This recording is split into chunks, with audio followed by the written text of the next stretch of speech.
कुठे गेली? एकनाथ शिंदेला ठीक आहे, तुम्ही शिव्या द्या, आरोप करा, अपमान करा, परंतु महाराज शिंदे यांचा अपमान आपण करताय, साहित्यिकांना दलाल आपण म्हणताय, आणि ज्यांनी तुम्हाला एकेकाळी मुख्यमंत्री केलं त्यांचाही अपमान आपण करताय. काय जनाची नाही तर मनाची तरी ठेवा. आणि म्हणून मी तर तुम्हाला दिवसा रात्री स्वप्नात कधी एकनाथ शिंदे दिसत असे. मोगलांच्या काळात संताजी धनाजी जसा मोगलांच्या घोड्याला दिसायचा तसा एकनाथ शिंदे तुम्हाला पाण्यात बघताय. पण मला किती आरोप करा, किती शिव्या द्या, परंतु एकनाथ शिंदेच्या मागे माझ्या लाडक्या बहिणी, लाडके भाऊ, लाडके शेतकरी आहेत, तोपर्यंत मला कसली चिंता नाही, कसली चिंता नाही, आणि कुठले मी कुणालाही घाबरत नाही. तुम्ही 2-2.5 वर्षापूर्वी पाहिलं, 2-2.5 वर्षापूर्वी पाहिलं, या राज्याने नाही, देशाने नाही, जगातल्या 32 देशांनी त्याची नोंद घेतली.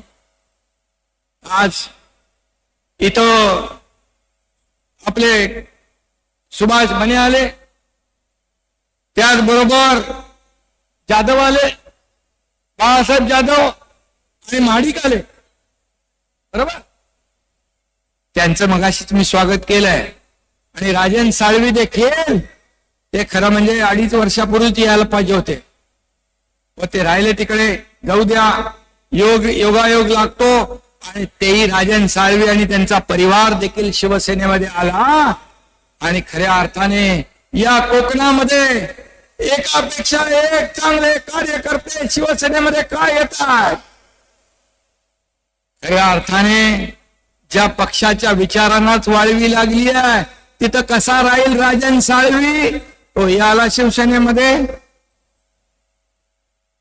हे लोक काय येत आहेत त्याचा विचार मी त्यांचं स्वागत करतोय, परंतु मला शिव्या देण्यापेक्षा, माझ्यावर आरोप करण्यापेक्षा हे लोक का तुम्हाला सोडतायत याचा विचार करा, याचं आत्मपरीक्षण करा, आत्मचिंतन करा. म्हणाले आम्ही आता आमचे लोक घेतले तर आम्ही डोकी फोडू. अरे डोकी फोडायला कोण आहे तिकडे? हातात मनगटात ताकद लागते, जोश लागतो. मला आठवत आहे शोले मधला डायलॉग असरानीचा, बोले इधर आधे इधर जाओ, आधे उधर जाओ, बाकी मेरे पीछे आओ. रामदास भाई पीछे देखेगा तो कोई नहीं है. कशाला उगाच फुकाच्या बाता मारताय? आणि म्हणून दाढीने तो तुम्हाला अगोदरच कमाल दाखवलेली आहे.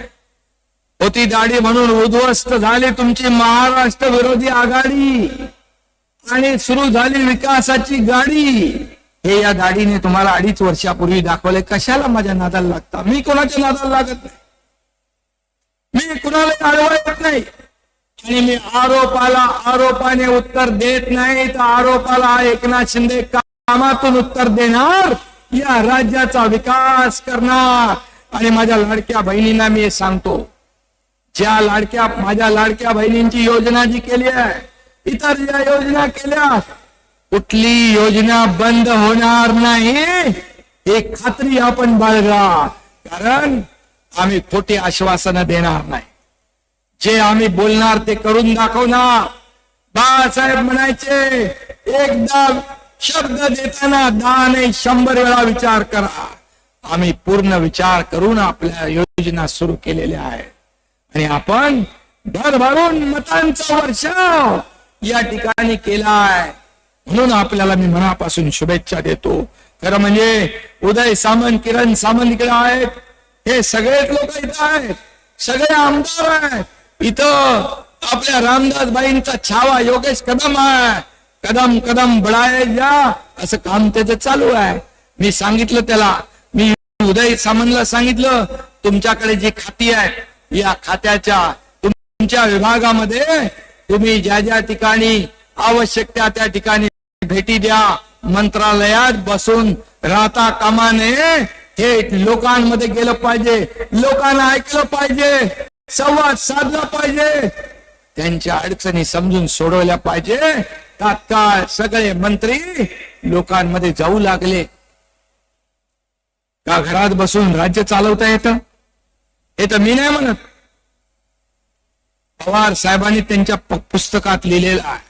घरात बसून पक्ष चालवता येत नाही, फेसबुक लाईव्ह करून पक्ष चालवता येत नाही, राज्य चालवता येत नाही.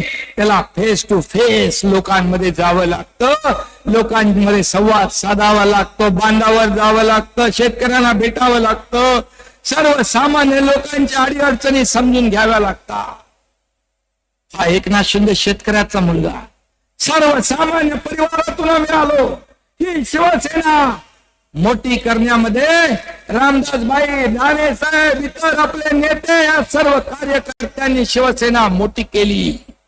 घराघरावर तुळशी पत्र ठेवलं, केसेस अंगावर घेतल्या, तेव्हा शिवसेना मोठी झाली.